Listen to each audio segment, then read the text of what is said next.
శ్రీకృష్ణుడి దివ్య రూపం ఎలా జగన్నాథస్వామిగా అవతరించింది? లోహంతో కాక దారువు రూపంలో ఎందుకు కొలువుదీరాడు? భక్తిని పరీక్షించిన ఆ దివ్య లీల వెనుక ఉన్న ఆధ్యాత్మిక సందేశం ఏమిటి?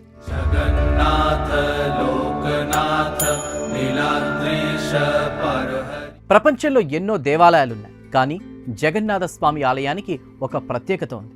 ఇక్కడి దేవతా విగ్రహాలు ఇతర ఆలయాల్లో కనిపించేలా ఉండవు. అసంపూర్ణ రూపంలో కనిపించే జగన్నాథుడు, బలభద్రుడు, సుభద్రాదేవి విగ్రహాల వెనుక ఒక అద్భుతమైన దైవ కథ దాగి ఉంది. ఒక రాజు భక్తి, ఒక దివ్య అన్వేషణ, ఒక దైవ సంకల్పం కలిసి సృష్టించిన ఈ మహాగాథ నేటికి కోట్లాది భక్తులను ఆకట్టుకుంటోంది. మరి నీలమాధవుడు ఎలా జగన్నాథుడిగా అవతరించాడు? ఎందుకు దారువు రూపంలో కొలువుదీరాడు? తెలుసుకుందాం సమగ్రంగా.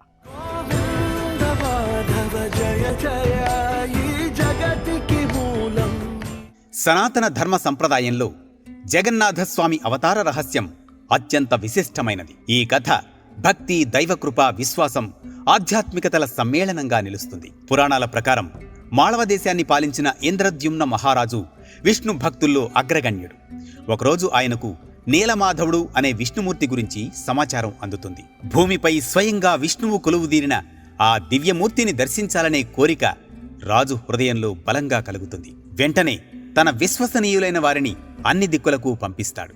వారిలో విద్యాపతి అనే పండితుడు అనేక కష్టాల తర్వాత ఉత్కళ దేశంలోని అరణ్య ప్రాంతానికి చేరుకుంటాడు. అక్కడ విశ్వావసు అనే శబర జాతికి చెందిన భక్తుడు రహస్యంగా నీలమాధవుని పూజిస్తున్నాడని తెలుసుకుంటాడు. విశ్వావసు సహాయంతో విద్యాపతి నీలమాధవుని దర్శించే భాగ్యం పొందుతాడు. ఆ దివ్య రూపాన్ని చూసి పరవశిస్తాడు. వెంటనే ఈ విషయాన్ని ఇంద్రద్యుమ్న మహారాజుకు తెలియజేస్తాడు. రాజు స్వయంగా అక్కడకు చేరుకునేసరికి నీలమాధవుడు అదృశ్యమైపోతాడు. నిరాశ చెందిన రాజు తీవ్ర తపస్సు చేస్తాడు. అప్పుడు మహావిష్ణువు ప్రత్యక్షమై సముద్ర తీరానికి ఒక దివ్య దారువు అంటే పవిత్రమైన వేప చెక్క కొట్టుకు వస్తుందని, దానితో తన విగ్రహాన్ని రూపొందించాలని ఆదేశిస్తాడు. ఇలా ఉండగా కొంతకాలం తర్వాత సముద్ర తీరానికి ఒక అద్భుతమైన దివ్య దారువు చేరుకుంటుంది. ఎంతమంది ప్రయత్నించినా దానిని కదిలించలేరు. చివరకు భక్తితో ప్రార్థించిన తరువాత మాత్రమే అది కదులుతుంది. ఇది దైవ సంకల్పానికి సంకేతంగా భావిస్తారు. అనంతరం ఒక వృద్ధ శిల్పి రాజు వద్దకు వచ్చి తాను ఏకాంతంగా విగ్రహాలను తయారు చేస్తానని చెబుతాడు. 21 రోజుల పాటు తలుపులు తీయకూడదనే షరతు కూడా విధిస్తాడు. రాజు అంగీకరిస్తాడు. రోజులు గడుస్తూ ఉంటాయి. లోపల నుంచి శబ్దాలు వినిపించకపోవడంతో రాణి ఆందోళన చెందుతుంది. చివరకు రాజు తలుపులు తెరిపిస్తాడు. లోపల శిల్పి కనిపించడు.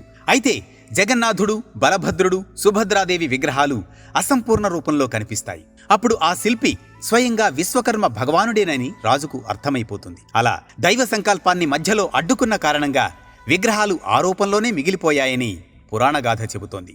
ఆధ్యాత్మికంగా ఈ కథ ఒక గొప్ప సందేశాన్ని అందిస్తోంది. పరమాత్మను బాహ్య సౌందర్యంలో కాదు, అంతరంగ భక్తితోనే చూడాలని బోధిస్తుంది.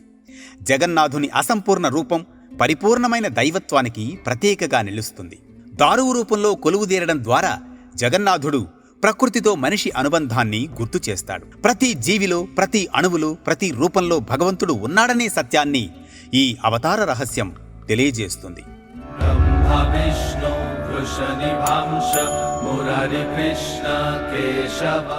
ఇది పూరిలో నీలమాధవుని నుండి జగన్నాథుని వరకు అవతార రహస్యం.